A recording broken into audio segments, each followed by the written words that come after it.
8월 6일 월요일 오늘의 주요 뉴스입니다. 뉴욕 증시가 한 달 만에 가장 큰 폭의 랠리를 보였습니다. 각국 중앙은행들의 소극적인 부양 행보에 실망했지만 하루 만에 미국 고용지표 호조에 환호했습니다. 다우지수가 1.69% 올라 13,000선을 회복했고 나스닥과 S&P 500 지수는 2% 가까이 올랐습니다. 유럽 증시가 일제히 급등세를 보였습니다. 미국의 비농업 일자리가 전문가 예상치를 크게 웃돌면서 주가에 긍정적인 영향을 줬습니다. 독일 닥스는 나흘 만에 3.93% 올랐고 영국은 2.21%, 프랑스가 4% 이상 뛰었습니다. 고용지표 호조로 뉴욕 증시 주요 지수가 크게 오른 가운데 국제 유가가 한 달 내 최대 폭으로 상승했습니다. 전거래일보다 4달러 27센트 오른 91달러 4센트에 장을 마감했습니다. 미국 노동부는 7월 비농업 부분의 취업자 수가 전월 대비 16만 3천 명 증가했다고 밝혔습니다. 이는 전문가 예상치 10만 명 증가를 크게 웃도는 것으로 7월 취업자 수가 늘어남에 따라 연준의 추가 부양 가능성에 관심이 집중됐습니다. 22는 그리스 중앙은행이 긴급 구제 금융을 위해 담보로 받아들일 수 있는 한도를 30억 유로에서 70억 유로로 상향 조정했습니다. 이로 인해 그리스가 한동안 부도 위기에서 벗어날 것으로 예상됩니다.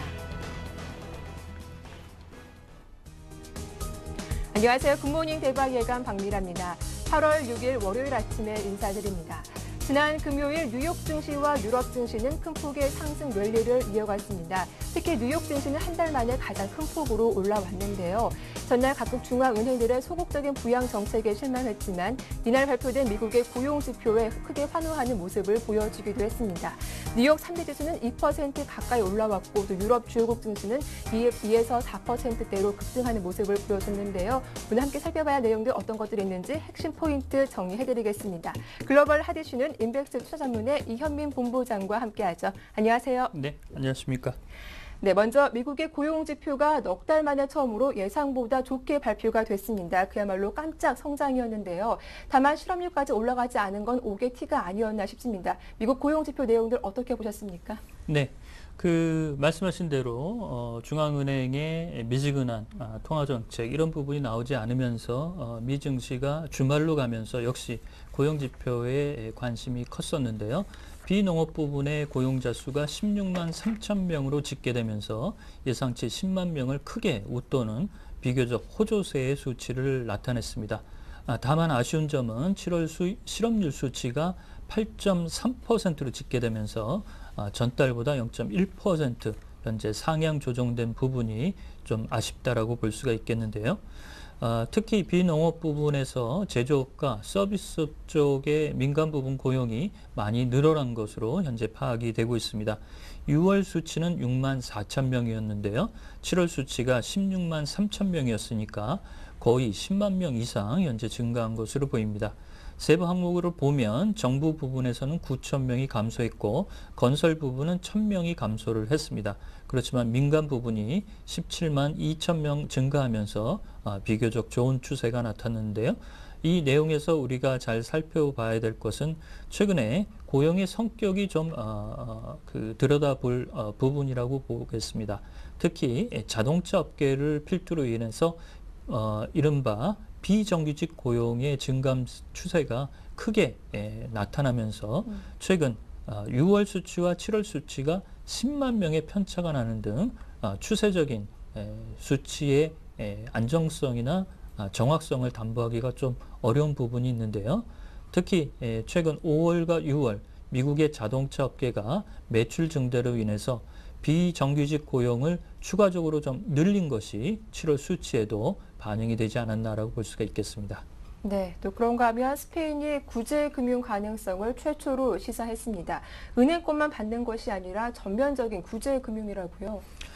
이 내용은 네. 이제 정확한 톤으로 얘기한 것은 아니기 때문에 시장에서 이제 그렇게 관측된다라고 볼 수가 있겠습니다.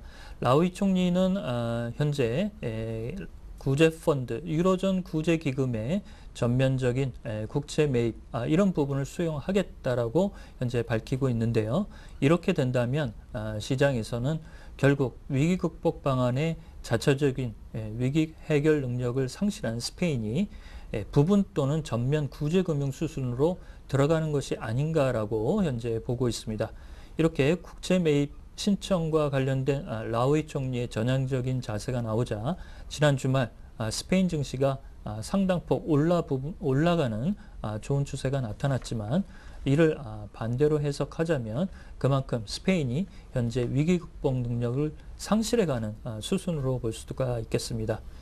특히 구제금융으로 들어갈 경우에는 현재 최소 3천억 유로, 최대는 6,500억 유로까지 현재 시장에서 관측이 되고 있는데요.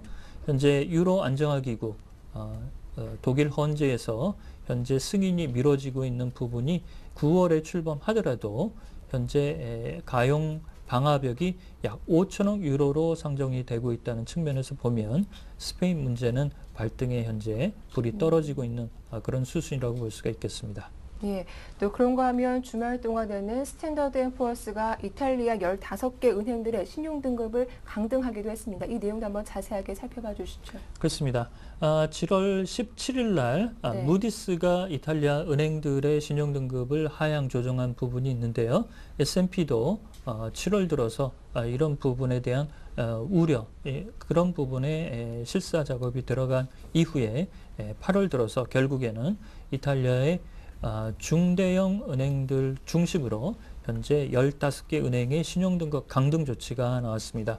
여기 포함된 은행들은 현재 방코 포폴랄레와 텔 에미냐 로마냐 등이 포함되어 있고 우리가 가장 잘 알고 있는 유니크레딧은 여기서는 좀 빠져 있습니다. 그래서 대형 은행은 다소 현재 6월 말 지난 바젤2 BIS 비율 이런 부분을 규정을 요구하면서 비교적 자본 확충 이런 부분에 대해서 어느 정도 점수를 준 것으로 보입니다. 특히 무디스가 7월 달에 13개 은행의 신용등급 강등을 발표를 한 이후에 S&P도 후속 조치가 나왔다는 점, 특히 이탈리아 몬티 총리가 최근 구제기금의 회원국 국채 매입 의사를 현재 부인하고 있는 그런 흐름에도 S&P가 주요 15개 은행의 신용등급을 강등했다는 그런 수순으로 보면 스페인 문제에 따라서 이탈리아 문제도 크게 불거질 수 있는 요인이 현재 잠복돼 있다라고 볼 수가 있겠습니다. 네, 또 지난주에는 ECB와 FOMC 등 대형 이벤트들이 지나갔죠. 상대적으로 이번 주는 좀 조용한 것 같은데요. 이번 주 주목해 봐야 할 경제 지표와 또 기업들 내용은 어떤 것들이 있습니까? 그렇습니다. 지난주에 가장 관심을 모았던 경제 지표의 하나는 역시 7월 미국의 실업률 수치였습니다만 주말에 나와서 시장의 영향력은 비교적 많이 떨어졌다라고 볼 수가 있겠습니다. 이번 주에 미국의 주요 경제 지표들은 굵직한 내용보다는 소소한 내용들이 좀 많은데요. 6월의 무역 수지와 6월 미 도매 재고, 그다음에 7월 재정 수지 정도가 현재 눈여겨봐야 될 미국의 경제 지표라고 볼 수가 있겠고요. 유로존 국가 중에서는 이탈리아가 2분기 경제 성장률 수치 예비치가 6일 날 발표가 됩니다. 현재 4분기 연속 마이너스 성장을 기록할 것으로 예상이 되고 있고요. 시장 예상치는 0.8% 정도 마이너스를 현재 전치는 그런 흐름이라고 볼 수가 있겠습니다. 그다음에 이번 주말쯤으로 갈수록 중국의 물가지수 지표가 나오는데요. 7월 소비자 물가지수와 생산자 물가지수가 발표가 됩니다. 6월 중국의 CPI 수치는 전분기 대비 2.2%가 올랐었는데요. 7월 소비자 물가지수는 이보다 낮은 1.7% 내지 1.9% 밴드 내에서 현재 움직일 것으로 보입니다. 이 물가지수를 관심 있어 하는 것은 중국의 인민은행이 추가적으로 지준율 인하 카드나 금리 인하 카드를 만지작거릴 수 있는 내용의 바로미터라고 볼 수가 있겠고요. 그 밖에 막바지 실적 시즌의 막바지에 들어간 미국 증시에서는 소매업체 실적을 이번 주에 좀 눈여겨봐야 될 것으로 보입니다. 메이시스와 노드스트롬, JC페니 등 백화점과 소매업체의 실적이 8일과 9일, 10일 이렇게 걸쳐서 나오게 됩니다. 이 밖에 월트 디즈니와 뉴스코프 등 여타 기업들이 있는데요. 이번 주는 실적으로는 소매업체의 실적에 관심이 초점이 모아진다라고 볼 수가 있겠습니다. 네, 이번 주 핵심 포인트까지 정리를 해드렸습니다. 다음은 뉴욕 증권거래업체 나이트 캐피탈 소식인데요. 이 시스템 오류로 파산 위기에 처했다라는 소식이 들려왔더라고요. 네. 그런데 수습 과정이 네. 그래도 좀 빨리 현재 움직이는 것으로 보입니다. 우리 시간으로 2일이었죠. 대량의 고빈도 매매를 소화하지 못한 이른바 나이트 캐피탈의 새 트레이딩 시스템을 적용을 했었는데요. 이게 이제 과부하가 걸리자 약 150개의 종목이 오류로 오작동이 되면서 가격이 정상적으로 집계가 안 되는 그런 흐름으로 나타났습니다. 45분 만에 이렇게 증권 중개업체의 과부하 시스템으로 인해서 오작동 손실이 약 4억 4천만 달러, 우리나라 돈으로 환산하면 약 5천억 원에 현재 달하는 것으로 집계가 됐습니다. 결국 이런 내용 때문에 거의 파산 위기까지 현재 몰리고 있는데요. 그렇지만 시장에서는 증권 중개사를 어떻게 해서든지 이런 부분을 조금 원상태로 복귀하겠다는 그런 시장 조치가 현재 꾸준하게 나오고 있는데, 현재까지 들어온 소식은 나이트 캐피탈이 새로운 시장에서 전환사채를 발행을 해서 이를 현재 오작동 손실의 많은 부분을 커버할 수 있도록 하는 부분으로 현재 방향이 잡히고 있는데요. 골드만삭스가 참여하기로 이미 얘기가 되고 있는 상태입니다. 그래서 추가적으로 확정 매수 의사를 밝히는 투자자가 조금 더 확보가 된다면 최악의 전산사고 이런 부분은 현재 수면 밑으로 좀 가라앉을 수 있는 부분이라고 볼 수가 있겠는데요.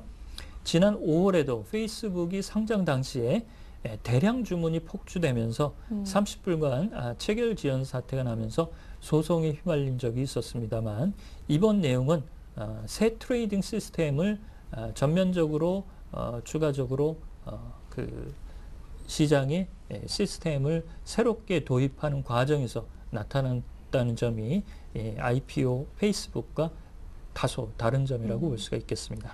네, 앞서 이번 주 후반에 중국의 경제 지표에 주목하자라고 말씀하셨는데요. 중국 정부가 이 감세 정책을 강화하겠다라고 밝혔다고요? 그렇습니다. 감세 정책뿐만 아니라 네. 최근에 내수 부양안에 대해서 아주 적극적으로 검토를 하고 있는데요. 특히 이 내용에 대해서 후진타오 주석이 전향적으로 앞서서 현재 그 시장의 메시지를 전달하는 그런 흐름으로 나타나고 있습니다. 특히 재정정책과 통화정책 이런 부분에서 인민은행의 추가적인 그 금리 인하나 지준율 인하 카드도 현재 검토 대상에 오르고 있고요. 감세 정책과 관련된 부분도 현재 윤곽이 드러나고 있습니다. 중소기업에 세제 혜택을 주고 수입세를 축소하는 방안과 영업세와 부가가치세를 합해서 통합해서 이를 줄여주는 방안이 현재 검토되고 있는 상태입니다. 이렇게 가처분 소득의 증대 효과를 가져올 수 있는 감세 정책을 통해서 중국은 경제 성장률을 0.5% 정도 상승 추세로 돌려놓을 수 있을 것이다라고 예견을 하고 있습니다.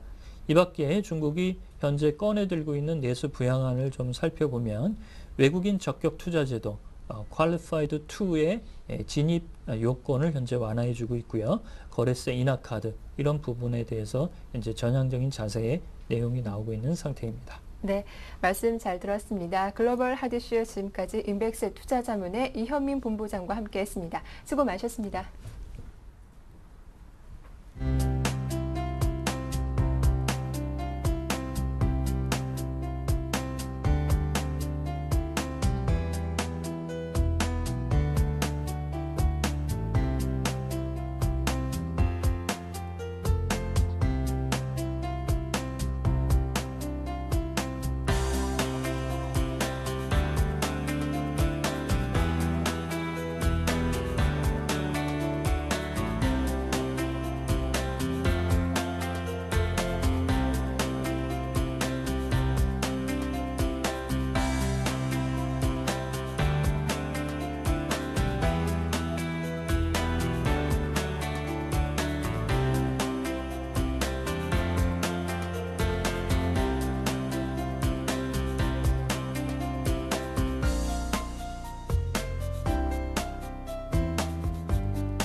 네, 글로벌 증시 마감에 따른 오늘 국내 증시 영향과 전일장 이슈까지 정리해드리겠습니다. 두 분과 함께 할 텐데요. 샘플러스 이상로 전문위원과 신영증권 영등포 지점의 윤경수 차장님 나오셨습니다. 안녕하세요. 네, 반갑습니다. 네, 먼저 글로벌 증시 마감 상황부터 살펴보도록 하겠습니다. 미국 고용지표 호조에 글로벌 증시가 크게 환호하는 모습이었습니다. 먼저 뉴욕 증시와 유럽 증시 어떻게 마감됐는지 윤경수 차장님 정리 부탁드릴게요. 네, 뉴욕 증시 마감 사항 그리고 유럽 증시 마감 사항 좀 알려드리도록 하겠습니다. 뉴욕 증시가 간만에 큰 폭으로 상승을 보이면서 장을 큰 폭으로 상승폭을 이끌었다 이렇게 볼 수가 있겠는데요. 지난 전일 대비 217.29포인트나 상승을 하면서 13,000을 회복했죠. 13,096.17로 장을 크게 상승폭을 이루면서 마감을 했다 이렇게 볼 수가 있겠는데요. 내용은 두 가지로 좀 압축될 수가 있겠는데요. 유럽 총재 드라기 총재죠. ECB 총재의 국채 매입이 재개를 하겠다 이런 의지를 강하게 나오면서 다시 주가를 상승을 이끌었다. 여기에 스페인과 독일이 동참할 뜻을 밝히면서 주가를 상승으로 이끌었다 이렇게 볼 수가 있고요. 가장 큰 원인은 미국의 고용 숫자가 늘어난 거죠. 취업자 숫자가 16만 3천 명이나 증가를 했다. 이런 소식이 주가를 강하게 상승으로 이끌었다. 이렇게 볼 수가 있겠습니다. 미국의 취업자 수가 늘어났다는 이유는 소비가 아무래도 늘어나겠다. 이런 전망을 볼 수가 있거든요. 소비가 어차피 미국은 소비국가고 중국은 생산국가 이렇게 얘기들을 하는데 소비국가인 미국의 취업자 수가 늘어났다는 얘기는 그만큼 소득이 늘어나고 거기에 따라서 또 소비가 늘어나겠다 이런 전망을 보이면서 주가를 상승으로 이끌었다 이렇게 볼 수가 있고요. 한 가지 더 본다면 PMI 지수라고 볼 수가 있겠는데요. PMI 지수는 구매 관리자 지수라고 하는데 구매 부장들한테 설문조사를 하는 거죠. 지난달에 비해서 이번 달에 생산량이 늘었나 줄었나 이런 설문조사를 통해서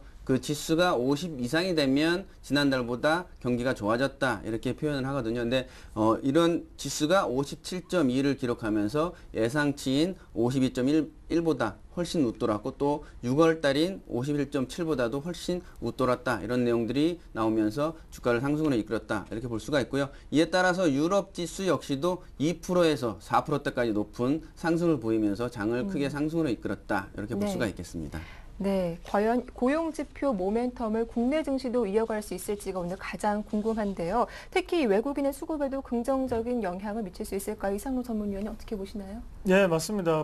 근데 호재성으로 한번 본다면요. 그렇게 크게 중요도 자체를 크게 둘 수 없는 것에 대해서 시장은 크게 반응했다. 그렇게 말씀드릴 수 있겠고요. 그만큼 낙폭이 좀 컸다는 반증이 될 수도 있겠죠. 그만큼 우리나라 증시 같은 경우에도 제가 볼 때는 지금 1850포인트를 지금 지지를 했거든요. 그래서 지지를 하고 난 다음에는 우상향할 패턴이 높다고 다시 말씀을 드렸었는데 그만큼 지금 같은 경우에 1865포인트가 또 돌파를 한번 하고요. 거기에서 이제 돌파가 되는지 지지를 하는지 그거 보시고 난 다음에 1900포인트까지는 안정권을 좀 올라갈 수 있지 않겠나 그렇게 보시는 낙관적으로 보겠습니다. 일단 지금 같은 경우에는 좀 더 낙관적으로 좀 보실 필요가 있겠고 그만큼 1850포인트가 상당히 중요한 분기점이었는데 지지를 받았다는 게 가장 중요하고요. 그래서 또 삼성전자랑 같이 한번 비교해서 한번 보시면요.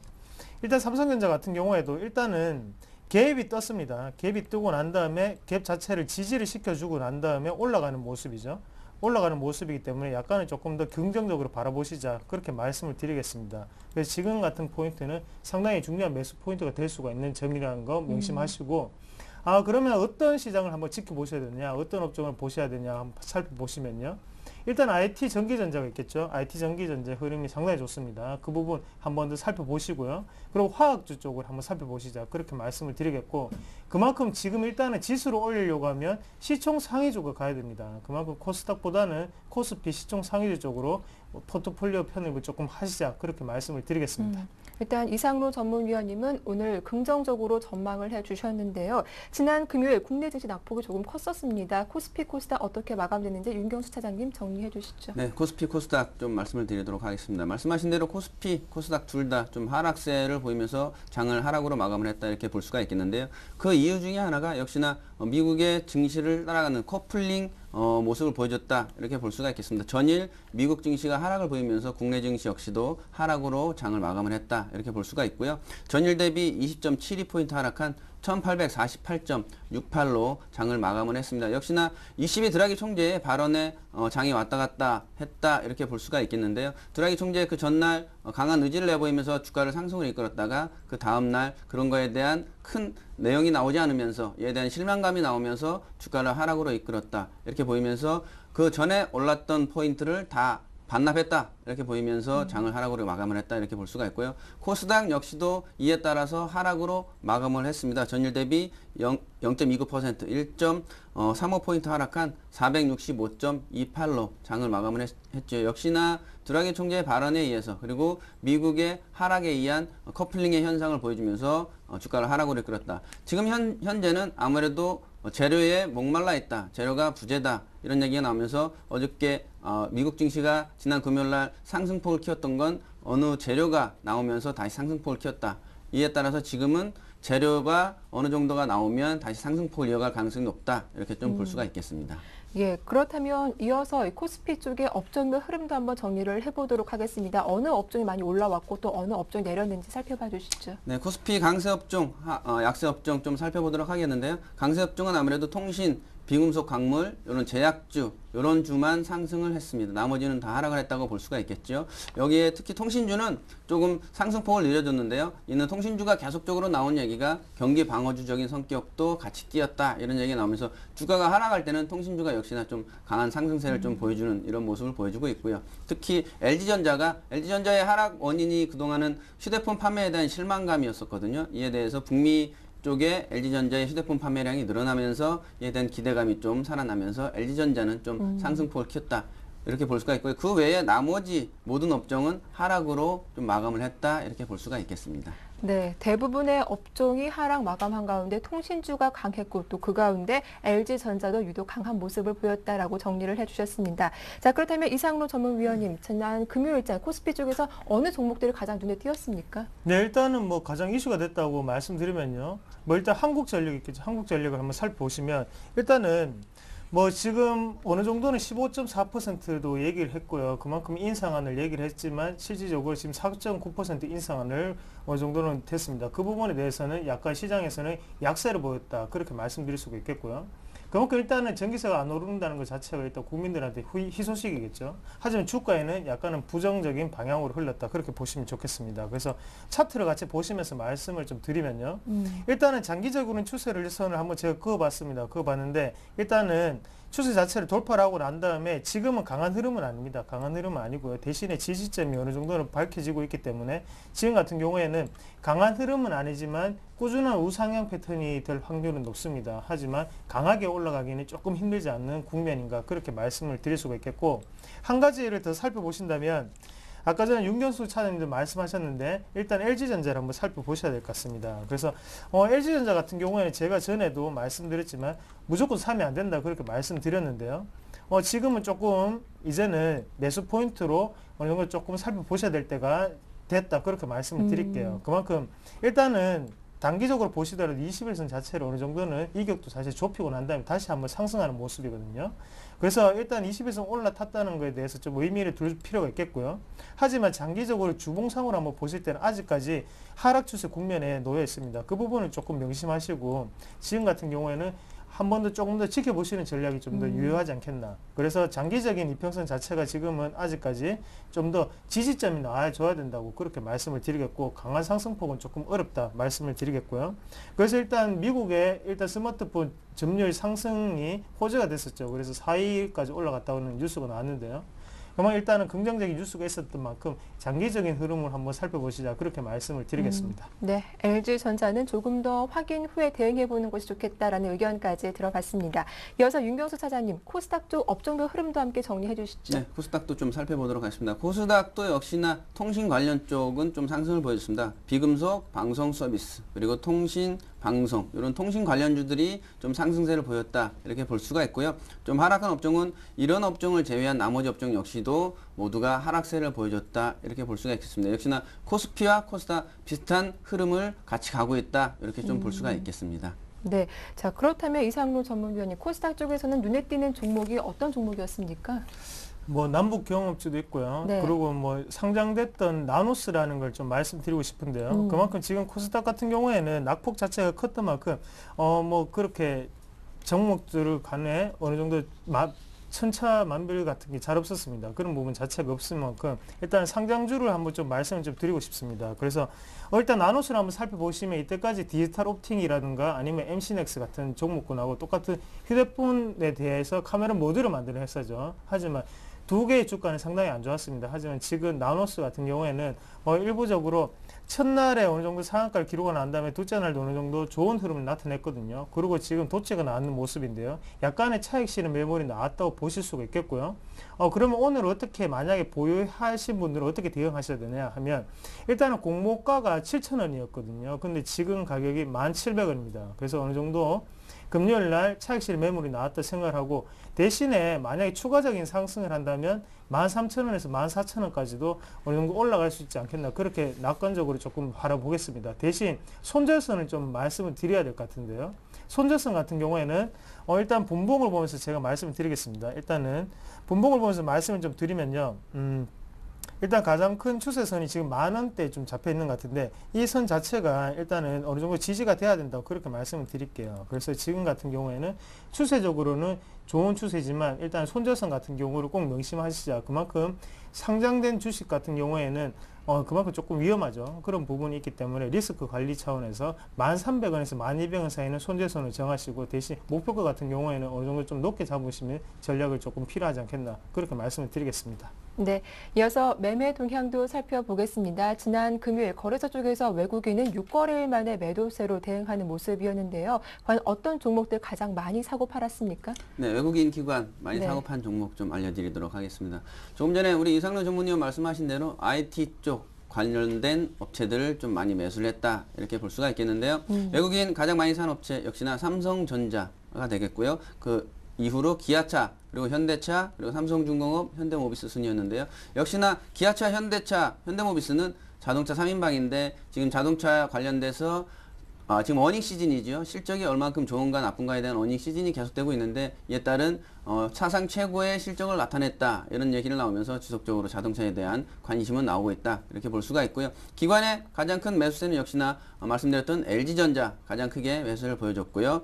그 이후로 SK이노베이션, 현대중공업, 또 현대모비스, 현대차. 여기서 좀 재밌는 부분은 현대차와 현대모비스는 외국인 기관 동시에 매수를 보여주고 있다. 이렇게 볼 수가 있겠습니다. 이런 부분들은 좀 잘 감안하시면 주식 매매하시는데 좀 큰 도움이 되지 않을까 이렇게 보여지고 있고요. 네. 외국인 기관 매도 상위 종목도 좀 살펴드리도록 하겠습니다. 외국인 역시나 한국타이어 실적 시즌에 도래하는 지금 와중에 한국타이어는 역시 기대치에 예상치에 미치지 못한 실적을 내고 있다. 이런 부분이 나오면서 좀 매도세가 나오고 있다. 이렇게 볼 수가 있고요. 현대중공업, GS, 그리고 LG, LG전자.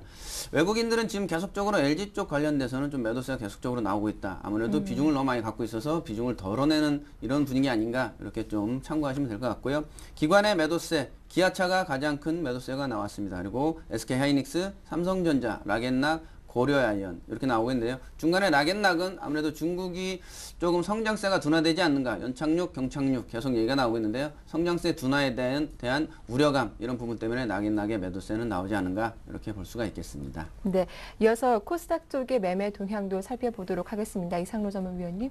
네, 외국인 매수 상위 종목부터 한번 살펴보시면 일단 다음 그리고 인터플렉스, 파라다이스 그리고 GS 홈쇼핑이 있겠고요.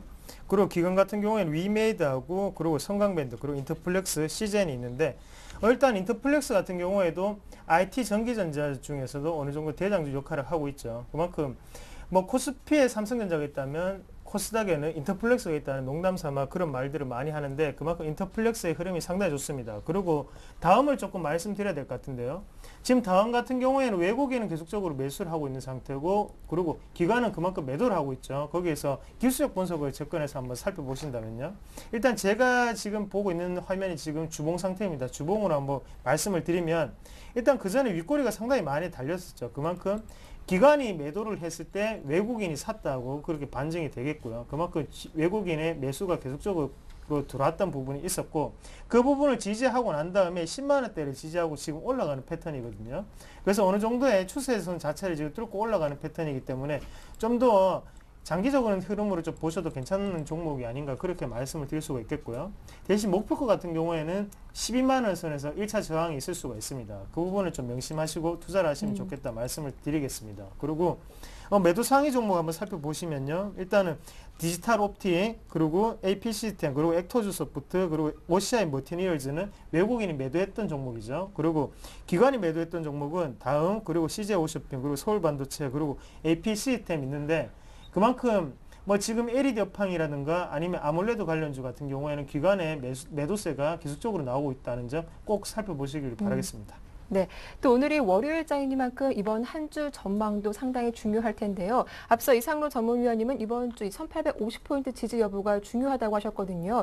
윤경수 차장님은 이번 주 증시 어떻게 전망하시는지요? 네, 저도 비슷한 의견 중에 하나입니다. 네. 지금 지수가 1850선을 기준으로 박스를 유지하는 가능성이 높거든요. 네. 지금 큰 이슈가 나오지는 않고 있고 역시나 드라기 총재 발언의 이후로 주가가 등락을 거듭하면서 계속적인 박스권을 이어가고 있고 하지만 좀 그나마 긍정적인 소식은 미국이 13,000포인트를 돌파하면서 국내 증시 역시도 커플링 현상을 좀 보여주고 있는 상황. 그렇다면 1850선을 지지선으로 충분히 상승 여력을 보여주지 않는가 이런 분위기를 좀 보여주지 않을까 이렇게 보여지고 있고요. 특히나 지금 계속되고 있는 전차 군단 우리가 주가를 주식을 유심히 볼 때 전차 군단을 좀 유심히 봐도 되지 않을까. 그리고 신고가를 갱신하는 종목을 좀 지금 봐도 되지 않을까. 이렇게 보여지면서 아마도 금주는 좀 박스권에서 어느 정도 이탈이 좀 가능하지 않을까. 하지만 목요일에 있을 옵션 만기를 좀 주의해보자. 이렇게 말씀을 드리고 싶고요. 하지만 부정적인 보다는 긍정적인 면이 더 높은 장이다. 이렇게 생각을 하면서 지금은 좀 매수세를 좀 늘려가는 이런 장을 펼치면 그러니까 매수세를 지속적으로 이어가는 이런 네. 전략으로 가는 게 좋지 않을까 이렇게 예상되고 있습니다. 예, 또 이번 주에는 역시 말씀하신 대로 옵션 만기와 또 금통위도 예정이 돼 있는데요. 전차 군단을 좀 주력을 해보자라는 말씀을 주셨거든요. 이상로 전문위원님은 어떻게 보시는지요?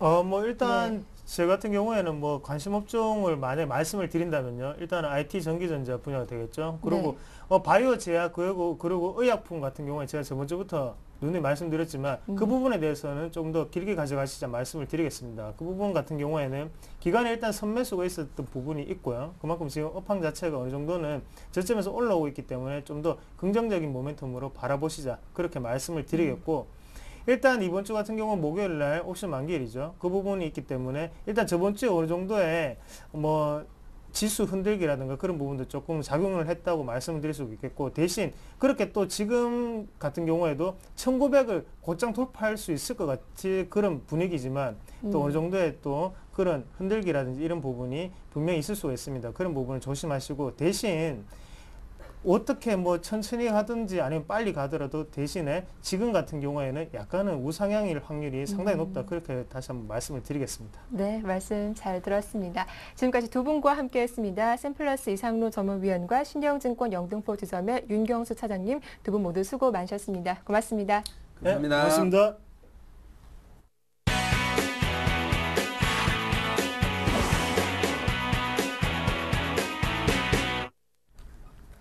네, 전일장 이슈를 보였던 종목을 찾아보고 자세한 매매 전략도 들어보도록 하겠습니다. 샘플러스 김형근 전문위원님 만나볼게요. 안녕하세요. 네, 안녕하세요. 예, 먼저 첫 번째로 살펴볼 종목은 어떤 종목인가요? 예, 첫 번째로 이슈 종목으로 좀 짚어드린 종목은 바로 LG라는 종목인데요. 네. 전이 이제 뭐 LG 전자라든가 뭐 LG 관련 종목들이 상당히 LG 기업 그 회사들이 상당히 강한 그런 반등의 모습들을 좀 보여줬습니다. 관련해서 이제 LG라는 종목을 좀 체크를 좀 해보도록 할 텐데요. 바로 이제 그 지주회사죠. 순수 지주회사인데요. LG 전자라든가 뭐 LG 디스플레이 이러한 전자 부분의 그런 자회사들과 LG 화학이라든가 뭐 LG 생활건강, LG 하우시스 뭐 이러한 화학 부분 이러한 자회사들 그리고 통신 쪽에서도 최근에 또 강한 흐름을 보여주고 있는 LG U+라든가 뭐 LG CNS 뭐 이런 종목들의 이제 지주사라고 보시면 되시겠죠. 순수 지주회사입니다. 별도의 어떤 사업 부분을 영위를 하지 않는 순수 지주회사인데요. 그렇기 때문에 주가의 흐름은 이러한 자회사들의 어떤 실적에 바로 그대로 반영이 되는 그러한 흐름들이 나타나죠. 최근에 이제 주가의 흐름이 좀 좋지 못했던 이유는 바로 주력 자회사입니다. 자회사 가치상으로 따졌을 때 LG 화학이라든가 LG 전자 이 종목들이 상당히 이제 주력 자회사로 볼 수 있는데 바로 동종목들의 어떤 실적에 대한 부진 이런 부분은 주가의 흐름이 좋지 못했고 그 부분이 고스란히 또 LG라는 지주회사에 반영이 되는 그러한 흐름으로 주가의 흐름이 좀 어려운 모습이었었는데요. LG화학의 지금 최근의 주가 흐름을 봤을 때 2분기 일단 호실적을 좀 발표를 했고요.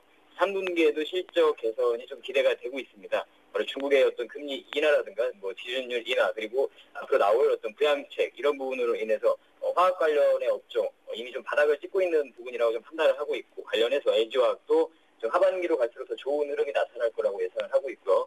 그리고 LG전자 같은 경우도 이제 2분기 때 실적 발표를 했는데 바로 스마트폰 쪽 휴대폰 사업 부분에서도 적자를 보여주면서 여태까지 지금까지 그런 스마트폰 대응의 어떤 실패에 따른 그런 여파가 계속 지속되고 있는 그런 상황입니다. 하지만 PER이 지금 현재 0.8대 수준으로서 상당히 싼 구간이죠. 그러면서 최근에 좀 강한 반등을 좀 보여주고 있고 주가의 어떤 하락 추세도 약간 벗겨내고 있는 그런 흐름들을 좀 보여주고 있습니다.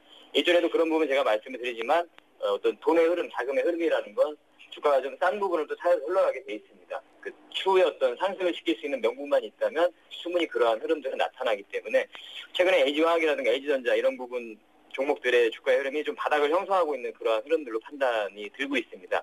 그리고 다른 자회사들 같은 경우는 사실 뭐 LG 생활건강이나 이런 쪽은 시장과는 상관없이 계속 상승을 보여주고 있는 그러한 종목이고 아까도 말씀드렸지만 LG 뭐 U+ 같은 경우도 최근에 강한 그러한 상승을 좀 보여주고 있고요.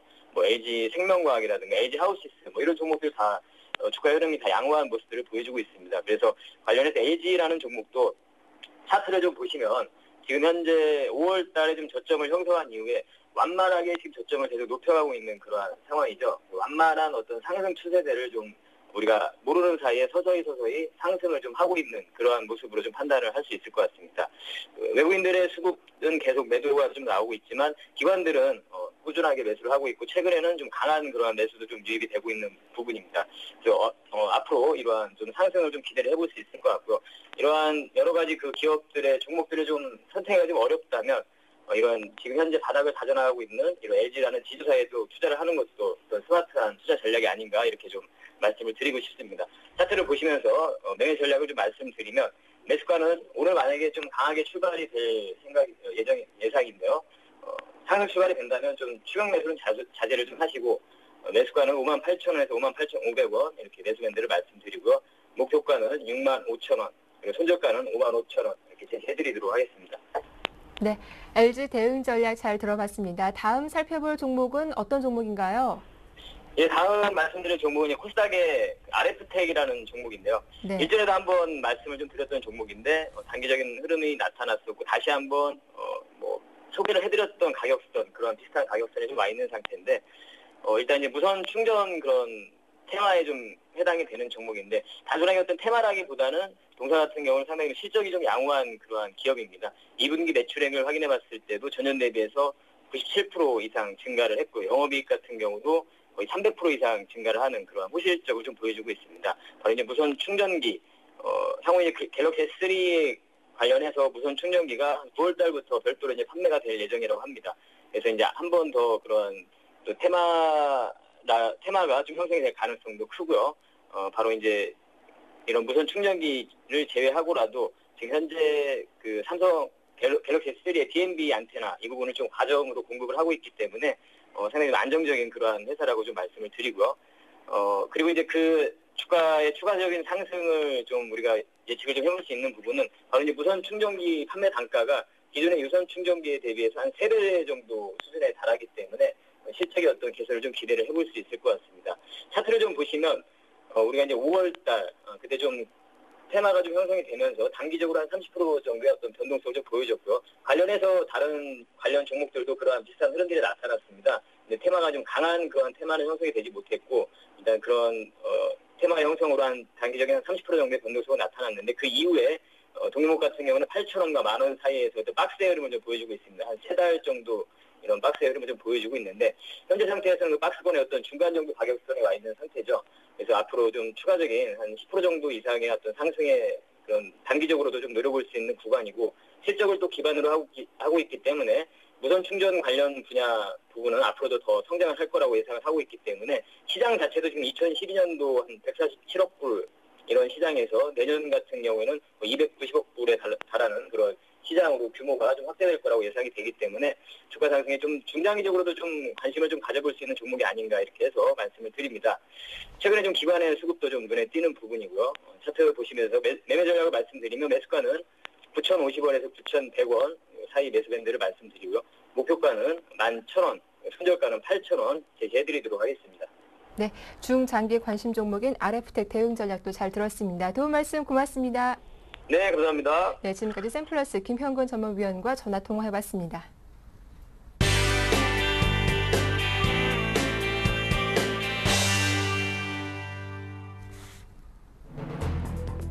자손들이 주주로 있는 회사의 건물을 증여해 주식 가치가 올랐다면 포괄 증여에 해당돼 세금을 매길 수 있다는 법원의 판단이 처음으로 나왔습니다. 한국소비자원이 유명 브랜드 커피 전문점에서 판매하는 테이크아웃 커피의 실제 용량을 조사한 결과 같은 사이즈인데도 실제 용량은 천차만별인 것으로 드러났습니다. 금융감독원이 국내 시중은행과 지방은행은 물론 외국계 은행에까지 불합리한 금융약관들을 모조리 검토한 뒤 바꾼 내용을 이달 말까지 제출하라고 지시한 것으로 파악됐습니다. 정부 차원의 구제금융 가능성을 부인해온 스페인이 국채금리 압박을 견디지 못하고 전면 구제금융 신청을 공식 검토하기 시작했습니다. 네, 이슈앤이슈 오늘 순서는 서울경제신문 증권부의 서은영 기자와 함께하겠습니다. 안녕하세요. 안녕하세요. 네, 자손들이 주주로 있는 회사의 건물을 증여해서 주식 가치가 올랐다면 이 포괄 증여에 해당돼서 세금을 매길 수 있다는 법원의 판단이 처음으로 나왔다고요. 어떤 사례였나요?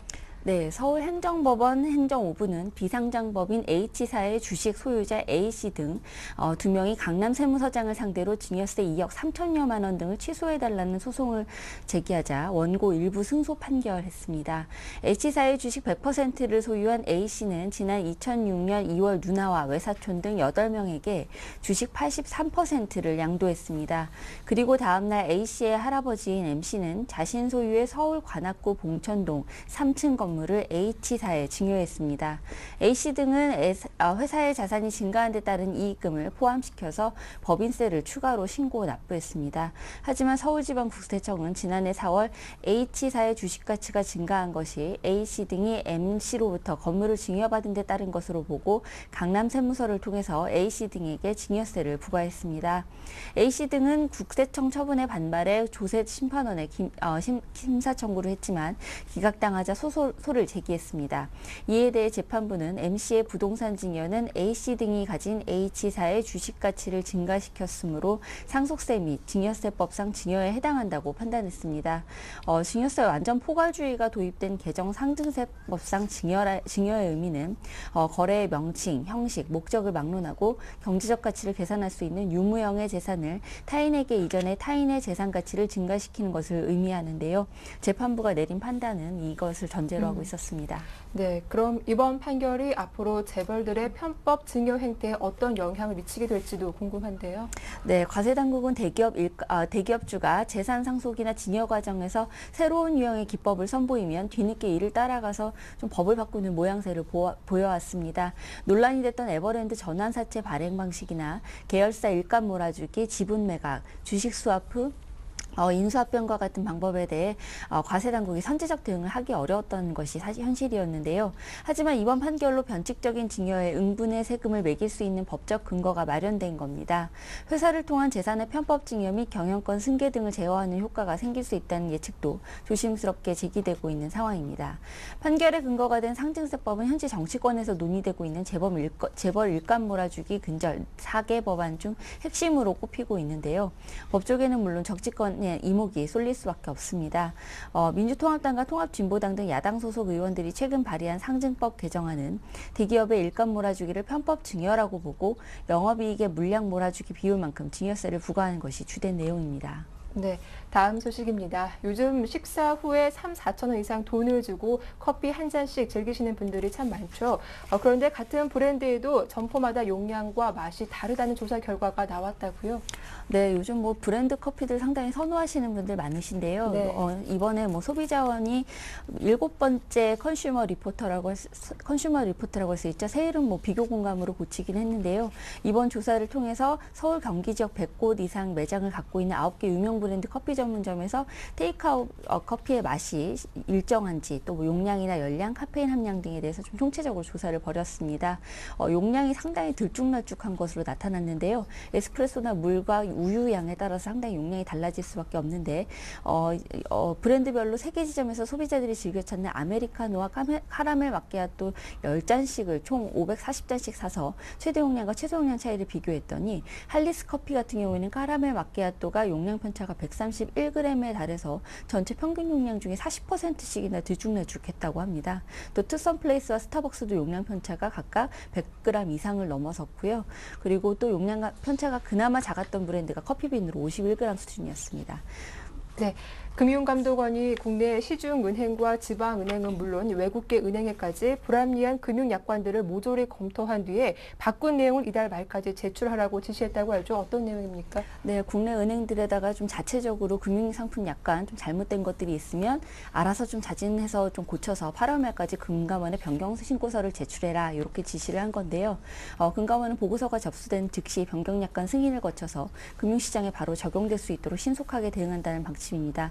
이번 조치는 아무래도 공정거래위원회가 지난달 양도성 예금증서 금리 담합조사에 나선 것을 전후해서 국내 11개 은행 금융상품의 36개 조항에 대해서 시정조치를 요구한 데 따른 후속 조치인데요. 여기서 금감원이 좀 더 나아가서 전 시중은행에서 전체 약관으로 또 수술 대상을 넓혔다는 데 의미가 있습니다. 네, 마지막 소식입니다. 스페인이 전면 구제 금융 신청에 나서는 걸까요? 이 라호이 총리가 처음으로 신청 가능성을 시사했다고요? 네, 분명히 지난 6월에 은행권에 대한 제한적인 구제 금융 신청을 할 때만 해도 상당히 이 부분에 대해서 부인을 했었는데요. 이번에 좀 더 이렇게 좀 범위를 넓혀서 좀 신청할 만한 의사를 좀 내비쳤다라고 평가를 할 수 있겠습니다. 스페인 정부가 이처럼 좀 구제 금융에 대해서 입장 변화를 나타낸 이유는요. 주변 사정이 점점 급박해지고 있기 때문인데요.